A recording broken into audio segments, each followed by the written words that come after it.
So, Hare Krishna, everybody, and welcome to our special lecture series leading up to Sri Krishna Janmashtami special.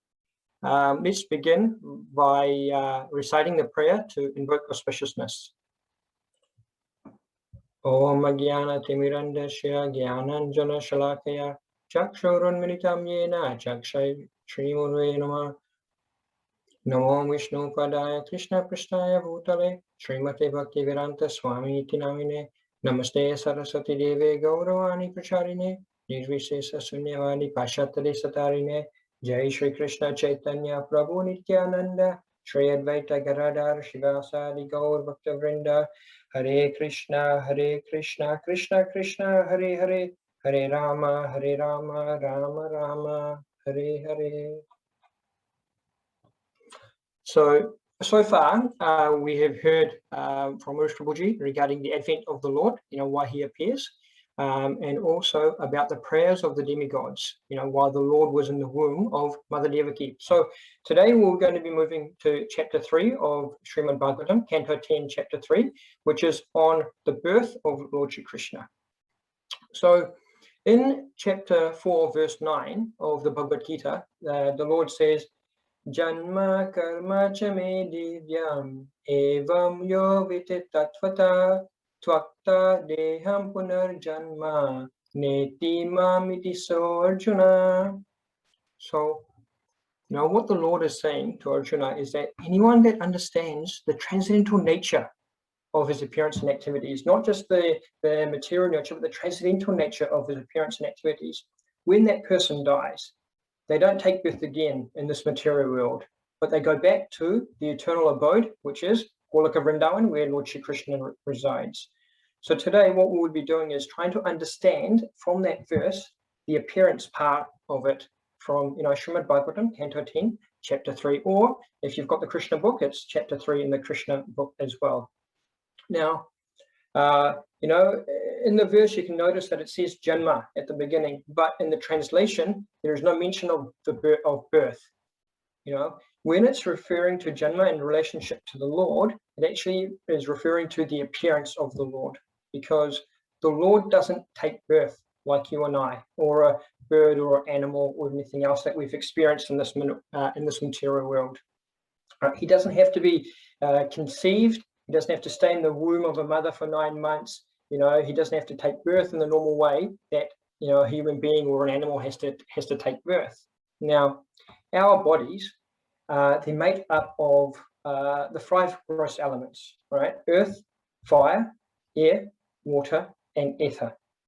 Our bodies also go through the 4 different stages of life, which is that we take birth, we get old, we have disease, and then the body dies. So birth, death, old age, and disease. So, and the other difference between our body and the Lord's body is that between our body and our soul, there's a differentiation. It's not the same thing. Our body is made up of those 5 elements, whereas our soul is Sat, Chit, and Ananda. And the body that we have, where we are born, when we are born, who our parents are, what type of body that we have, whether it's an animal, a bird, a human being, etc., and what we look like is all based on our past activities. So it's always funny, when, as it says here, that what we look like is also based on our past activities. When people say, I don't like the way I look, you look at them and you go, yeah, well, But Lord Sri Krishna's body, on the other hand, is spiritual. Right, as we said, the spirit soul is Sat, Chit, and Ananda, which is eternal, it's full of knowledge, and it's full of bliss. There is no differentiation between his body and his soul. So it is one and the same. His body also doesn't go through the 4 stages. During the Bhagavad Gita, when it was spoken on the battlefield of Kurukshetra, Lord Sri Krishna was actually a grandfather. He was close to 100 years old. Yet he still looked like a 20-something-year-old. He didn't look like a grandfather at all. He didn't look like Grandfather Bhishma with a big beard or anything like that. No, he looked like a young, handsome 20-something-year-old boy. So his body doesn't go through those 4 stages. And also, when he wants to appear, he appears just like that. He doesn't have to go through all the different stages that we have to go through. If we're in a human body, an animal body, then we have to, progress through the stage before we become a human. But the Lord, if he wants to be a fish, he can be a fish. If he wants to be a tortoise, he can just be born as a tortoise. He wants to be a boar, he can be a boar. If he wants to be in between, a half animal, a half human, he can do that as well. And if he wants to be a human being, then also that is available to him. He doesn't have to, he's not forced to take a particular type of body, and he's not restricted within that body either. He can do all of the different things of all the other bodies can do, whereas us as human beings, we can't. So the Lord's birth is transcendental from that perspective, whereas our birth, it is not. Now, Lord Sri Krishna, as we've heard in the previous chapter, was going to be born as the 8th child of Mother Devaki and Maharaj Vasudeva. So as you can see here, and as we heard yesterday, that they were locked up in the jail by the evil Kamsa because, he was afraid that Devaki, Mother Devaki's child, the 8th child, was going to kill him. So Kamsa had them all locked up.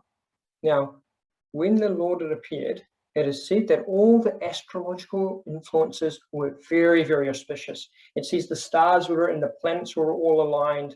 There was an atmosphere of peace and prosperity everywhere. It says the rivers were flowing full of water. The lakes were beautifully decorated with lotus flowers. The forests were full of birds, and the peacocks began to sing with sweet voices and dance along with the consort. In the seashore, there was a sound of mild waves. Above the sea, the clouds began to thunder very pleasantly. The wind blew very nicely, carrying the aroma of all the different flowers.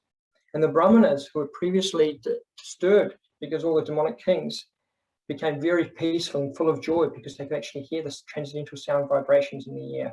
It says that the Gandharvas and the Kinnaras, they began to sing very nicely. And in the heavenly planets, the angels and the wives began to dance. And the demigods began to shower flowers on them. Now you can just imagine such a pleasant atmosphere. If you think back to a time when you were in a situation that was really serene and peaceful and relaxing, just go back to that, and then multiply it by about 1 million, which is probably the transcendental atmosphere that was around when Lord Sri Krishna was born. Now, when the Lord appeared, Vasudeva saw the wonderful child, born with 4 hands, holding a conch, a club, a disc, and a lotus flower. He was very beautiful with the marks of Shrivasta, and it says that he was wearing a jeweled necklace with the Kaustubha stone. Now that Kaustubha stone is very shiny and it's a very valuable gem, a lot more than any of the diamonds that we see in the material world. So he was dressed in yellow silk, and he was dazzling like the bright blackish cloud. Now he was wearing a helmet which had the Vadurya stone, which is like a yellow cat's eyes, and it attracts all of the good energies. And he was wearing valuable bracelets and earrings and all these other ornaments, and he had so much hair on his head. And it's described that he's also dressed very, very beautifully. So, when the Lord came, my mother always used to tell me, whenever you go out, dress to impress. It looks like Lord Sri Krishna was following that philosophy as well. And boy, was Vasudeva and Mother Devaki impressed. They were so in awe and wonder, and Vasudeva understood that now the Lord has actually arrived in my home. When Vasudeva then very humbly wondered that, who am I? I'm an ordinary person. I'm here in this jail of Kamsa, but the Supreme Lord, as a child, he's actually come into my home, or what was his home at the time in the jail, in his original position as the 4-handed Vishnu. Because no child is born with 4 hands, fully clothed and decorated so beautifully. And so he kept looking at the child and thought, how can I actually celebrate this moment? Whenever a child is born, it's a Kshatriya custom to then give charity to the Brahmanas. But because Vasudeva was in jail, he wasn't able to physically give any of that charity. So he thought how to do that. And then he actually gave all that charity of thousands of cows to the Brahmanas in his mind. When at that moment, it's also described that he was also completely fear of Kamsa and anything that could happen to him.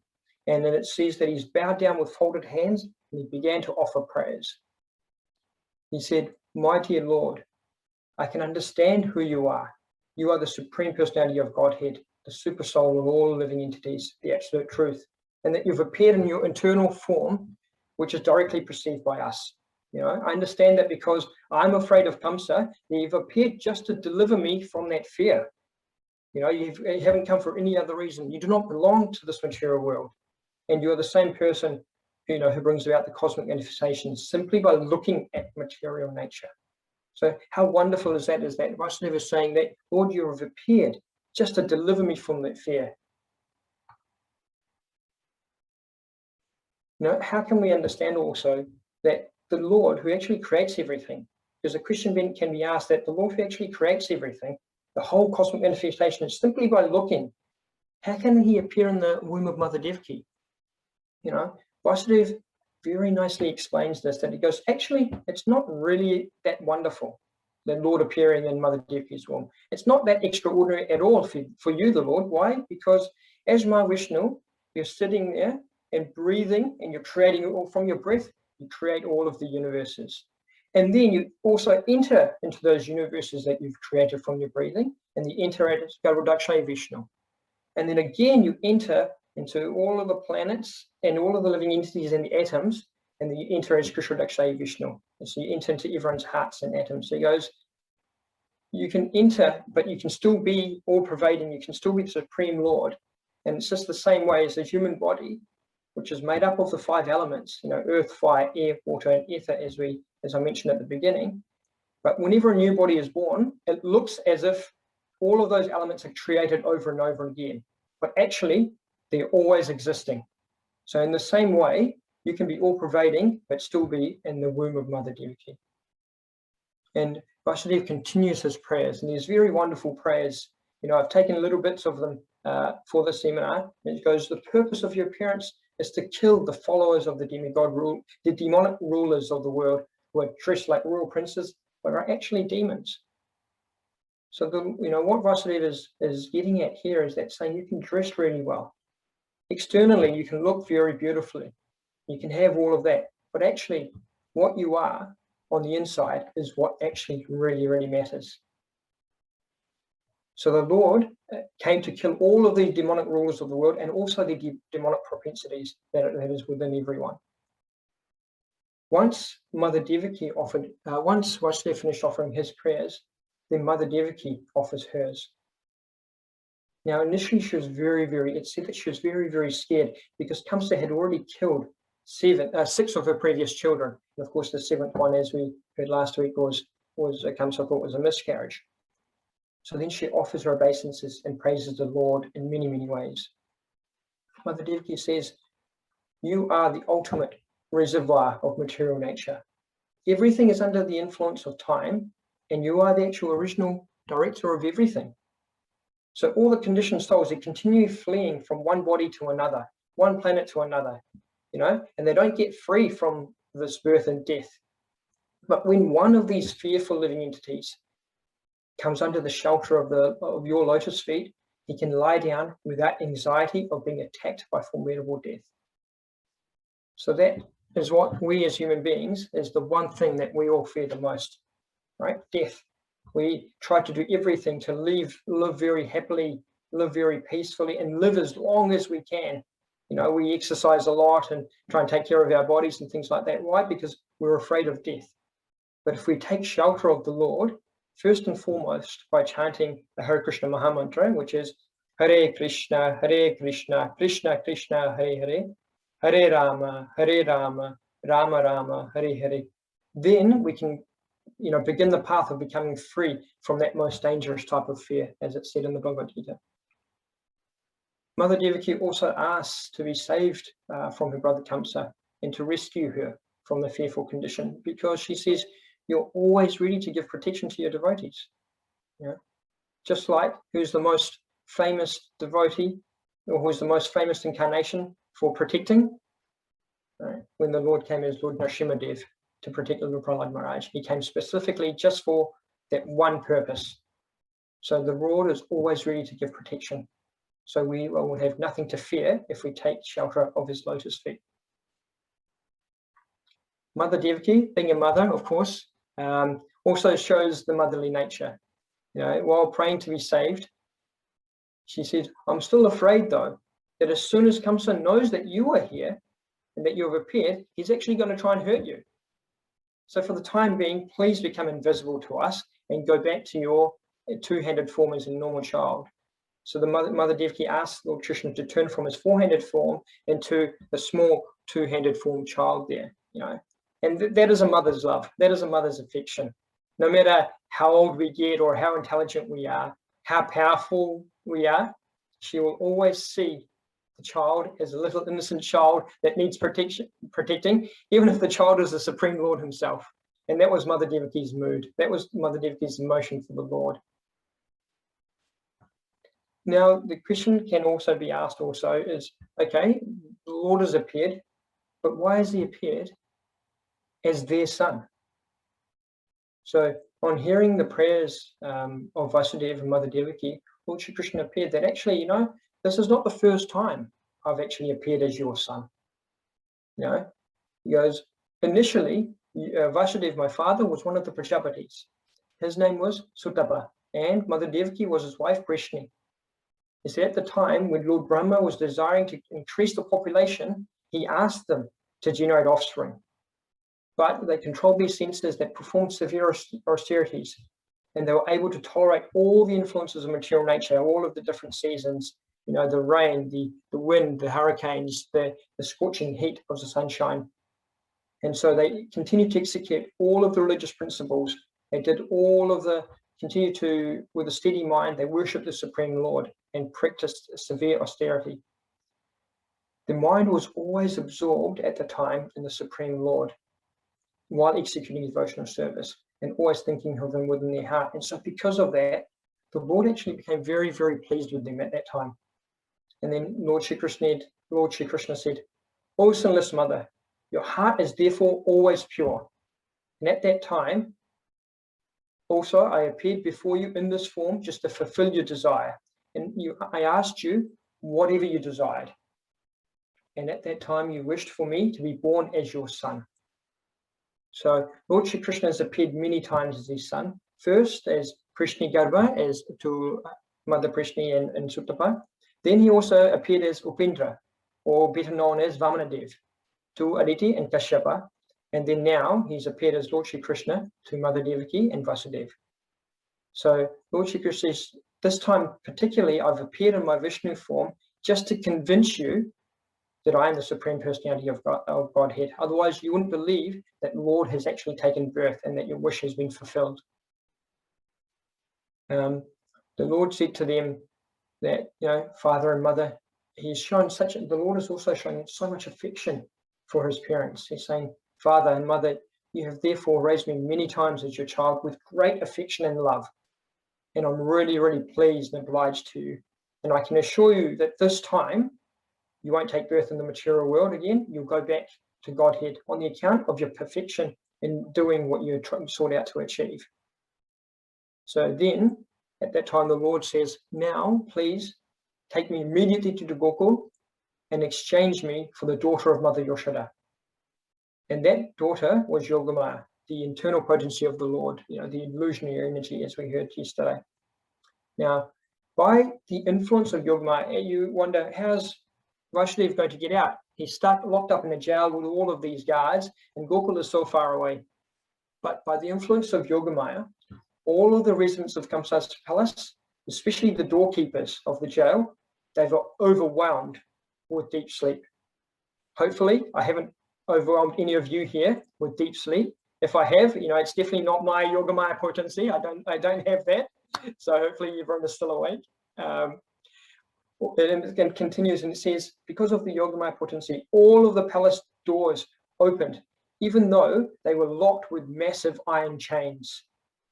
It says the night was very dark, but as soon as Vasudeva took Lord Sri Krishna on his lap and went out, he could see everything like it was the daytime.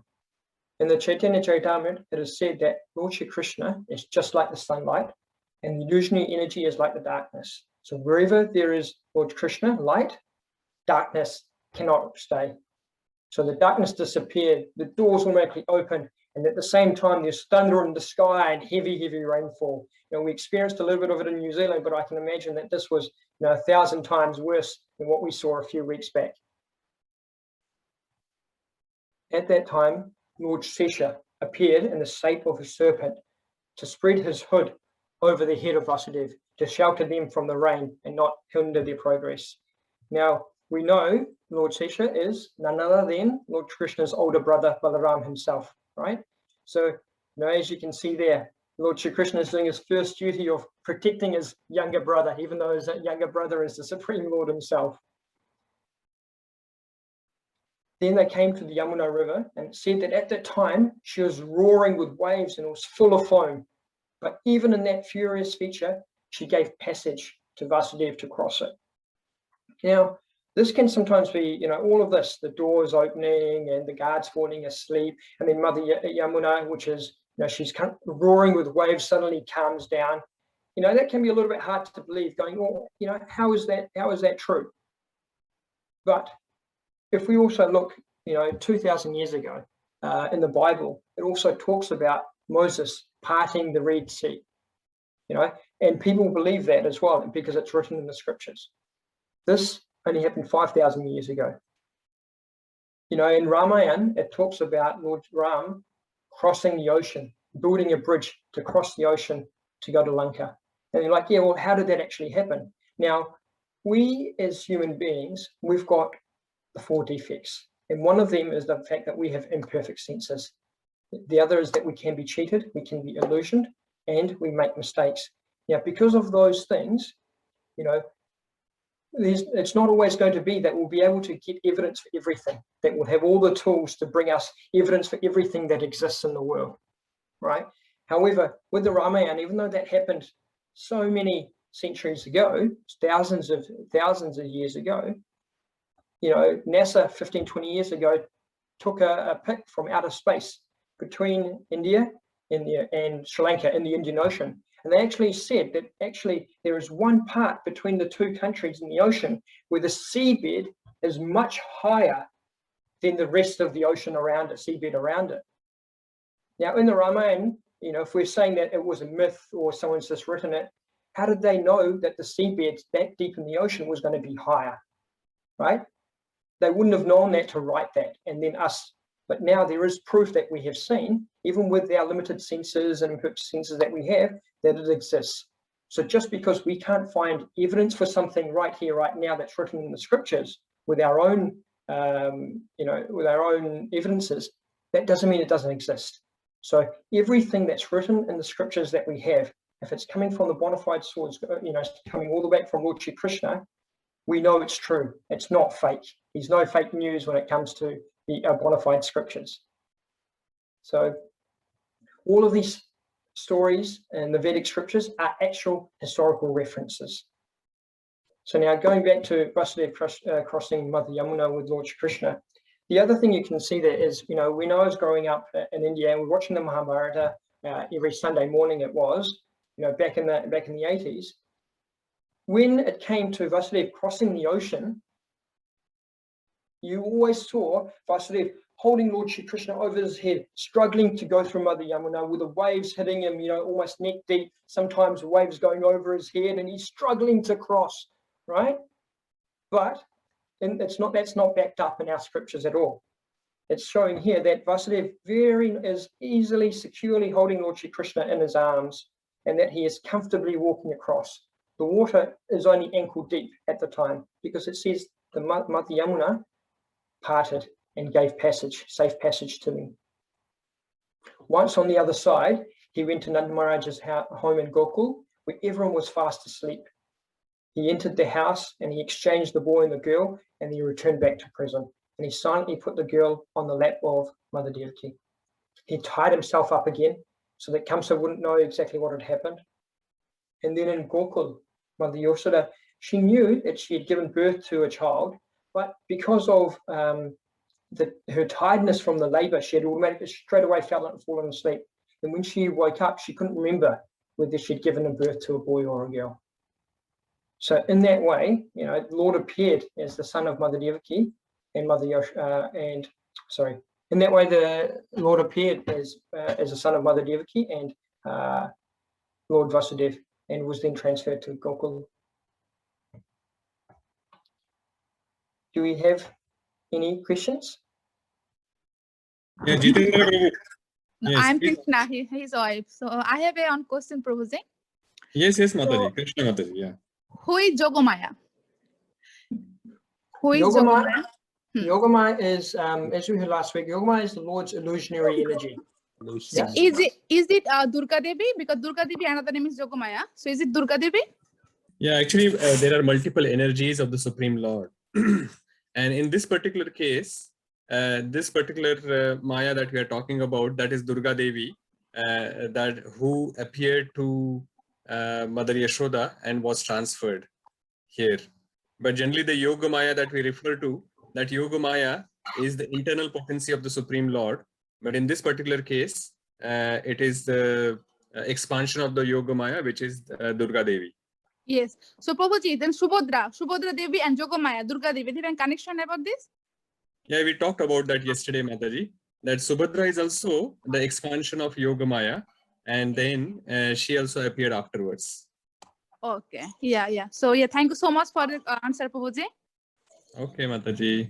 Hare Krishna. Anurag Prabhuji, you haven't asked the question in the previous Hello. session, so I'll give you the chance. Okay, Yes. thank you, Prabhuji. So I was just going through. So I have a very different kind of question. Like, we know that since 5,000 years we had a different form of Lord Krishna, and he was being a fish, he was being water, whatever he. But my question is, why today we are not able to see these forms of Lord Krishna, or we are not knowing about it? So we know that he was there in Gokul, he was there, the different forms of Lord Krishna. But considering it today, why are we not able to see his forms of whatever form he is taking in this materialistic world? So Anurag Prabhu, I didn't understand your question. So are you saying that in the past, the Matsya avatar was there and Krishna's form was there, Varaha avatar was there, but in this Kali Yuga, why are we not able to see Lord Krishna? Is that the question? Yes, or his different forms. Yeah. So Kirtivanta Prabhu, are you going to? Sure. Yeah. Yeah, sure. So, Prabhuji, see, the Lord always appears for a particular purpose. So when that purpose is fulfilled, then he goes back to the spiritual world to continue his Leela in Golok Vrindavan. So he comes to earth to, fulfill a particular purpose, to do a particular Leela, and then he goes back. So even, when we can't see Lord Krishna now, so he appeared 5,000 years ago, and then he went back. But more recently, 500 years ago, he appeared to give us a message of how to go back home, back to Godhead for this Kali Yuga. And he appeared as Lord Chaitanya Mahaprabhu to then also give us a Maha Mantra to teach us, okay, now if you want to come home, if you want to see me all the time permanently, here is the way you can do it, by chanting the Hare Krishna Maha Mantra. And so the Lord comes for a particular purpose. Once that purpose is fulfilled, he goes back. So we've actually been, us in this Kali Yuga, we've been very lucky because we've had many, many different incarnations of the Lord. And most recently, we've had Chaitanya Mahaprabhu here just 500 years ago. Amrish Prabhu, Nitya, anything you would like to add to that? Yes, and when Chaitanya Mahaprabhu left from this material world, it is said that Kali Kale Nama Rupe Krishna Avatar. So in this Kali Yuga, Lord Krishna has appeared in the form of his holy name, which is the Hare Krishna Maha Mantra. Hare Krishna, Krishna Krishna, Hare Hare, Hare Rama, Rama Rama, Hare Hare. And that is why it is important that in this Kali Yuga, we chant this Hare Krishna Maha Mantra, and that Hare Krishna Maha Mantra is not different from the Supreme Lord Krishna. And if we chant, then you will realize the form of Krishna as well, Anurag Prabhu. Okay, thank you, Prabhuji. Thank you. Hare Krishna. Dipti Mata. Okay, Prabhuji, Hare Krishna. Thank you for the wonderful lecture. Prabhuji, my doubt is, I'm just trying to understand, is there a specific reason why Lord Krishna was born with 4 arms? Because originally he has only 2 arms in the Goloka Vrindavan. So it's Lord Vishnu who has the four-handed form. Mm. So is there any specific reasoning to that? Yeah, so my understanding is also to show everyone that the Supreme Lord has come. So the form of the Lord that people see as the Lord is actually the Vishnu form, because that's him in the office. So that's where he does all of his daily activity, his work activities of maintenance of the world. So everyone knows him as the four-handed form. So he's appeared as that to show that I am the Supreme Lord, I'm here. Now, if he appeared as in the two-handed form, people could have thought, oh, this is just another person, and that it's not actually the Supreme Lord. So he explains that third chapter, that I've appeared in my form as the four-handed Vishnu form, so you believe that the Supreme Lord has actually appeared in your womb. Okay. I'm sure, and Dewabuji, if you feel free to, for any of these questions, to add anything further. Yeah, I think what you answered was right. So when the Lord is in the Vishnu form, he is in the Aishwarya Bhav, and it is the majestic form of the Supreme Lord. For example, when the Supreme Lord appears as Krishna, even Lord Brahma gets confused that whether he is the Supreme Lord or not. So what to speak of any ordinary people? Like the supreme demigod, the supreme devata, who is Brahmaji, and he is the creator, is the secondary creator of this universe. He also gets confused when the Lord appears as himself as Krishna. So what to speak of everyone else? That is why the Supreme Lord Krishna appeared in his four-handed form, so that in his majestic form with all his decorations and everything, and with that, then people, Arey, the Supreme Lord has come. Okay. Right? So, thank you. Okay. Thank you, Prabhuji. So, Brother Rishi Prabhu, if you'd like to ask. Hare Krishna, Prabhuji. It's nice lecture, Prabhuji. One doubt I had is that you said Janma Karma Me Divyam, na? In the beginning. But see, when Krishna comes from the childhood to boyhood to and engage, like, how can we understand that? Yeah, so, to fulfill all his activities, he couldn't stay as a toddler all his entire life, right? You wouldn't look very good if we went to try and battle Kamsa still looking like a baby, walking around and things like that. So he had to physically show that he was growing a little bit older, right? But when he got to that age, when he got to the teenage years and then into his 20s, even though he continued to live, I think it was for about 125 years, his body physically never aged. Now, with the Lord, he can make his body look like whatever he wants. So to make sure, when he is born, to give the pleasure to his parents, he had to show that, okay, I'm a child now. Take care of me as a child, and then help me to grow up. And then he had to show, otherwise they won't get the pleasure of raising a child. What would be the point of Mother Yashoda and Nanda Maharaj having a child that was suddenly overnight he was a teenager, or stayed a baby for his entire duration of his existence for that Leela. So it's to give the pleasure to devotees and to take part in that Leela as well. And then when he became 20-something year old, he also showed, and he never got old after that. Once he left Gokul, he stayed that same age until he left to go back to, after the Battle of Kurukshetra, and then to go back home, back to Godhead. But Prabhuji, when the small age also, he killed Potana and all other Rakshasas, no? Yes. He's killing all the Rakshasas, he can kill Kamsa also with the small age. He can kill it, Kamsa. Prabhuji, would you like to explain a little bit as to why he didn't stay the same age throughout his life?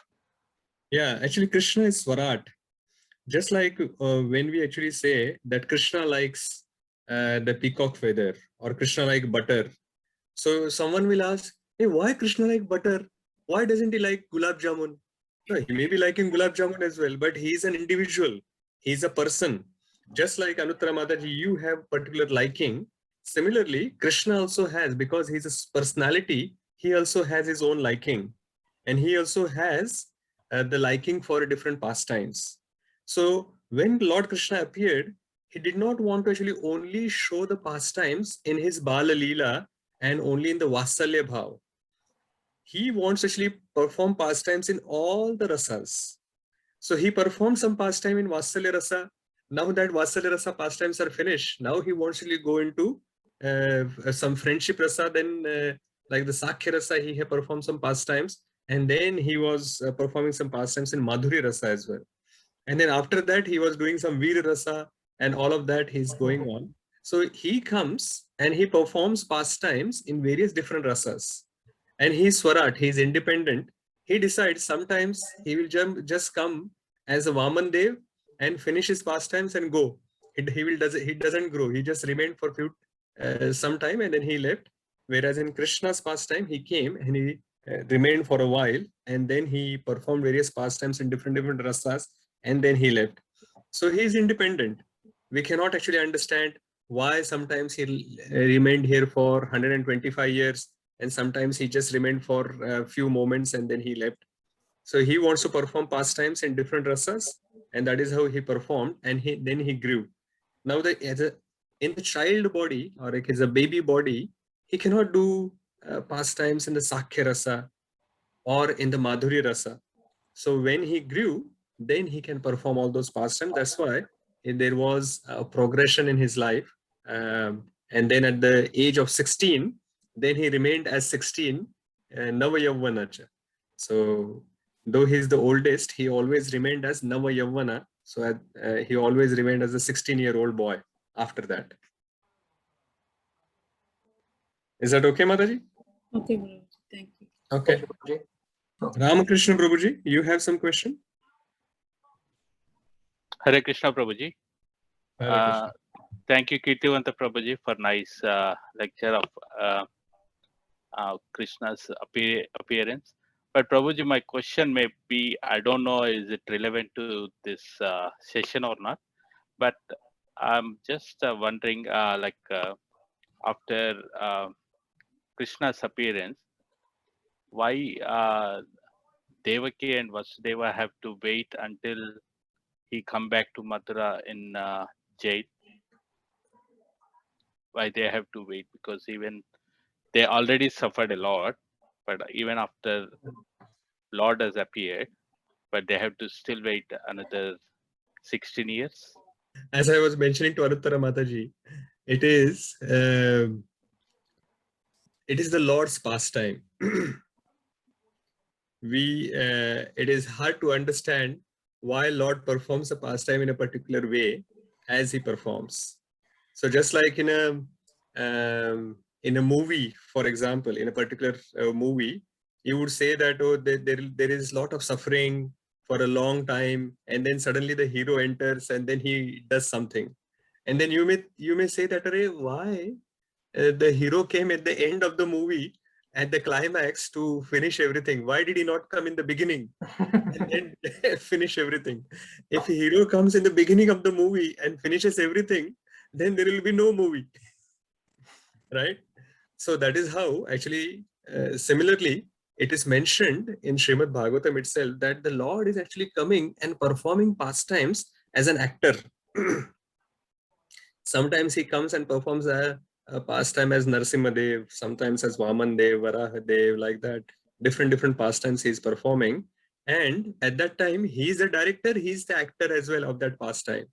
So in this particular situation, he decided that, okay, he will go and perform some pastimes in Vrindavan, in Gokul, in Vrindavan first, and only after he has performed some pastimes there, he will come to Mathura, then he will do pastimes, and then from there he will go to Dwarka and he will perform pastimes in Dwarka.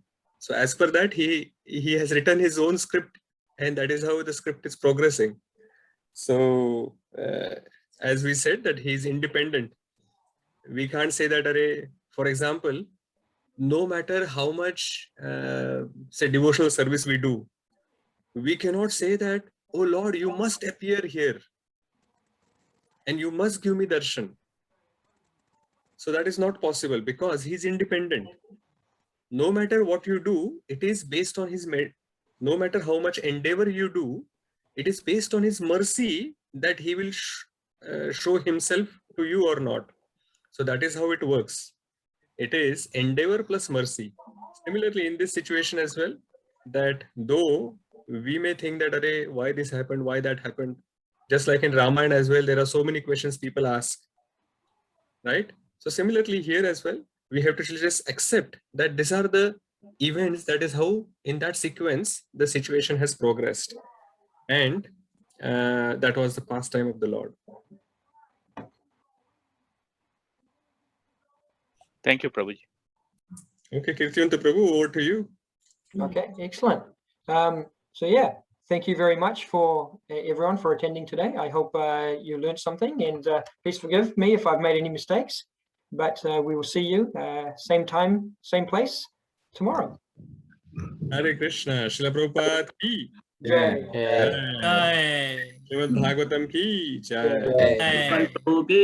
Jai. Jai.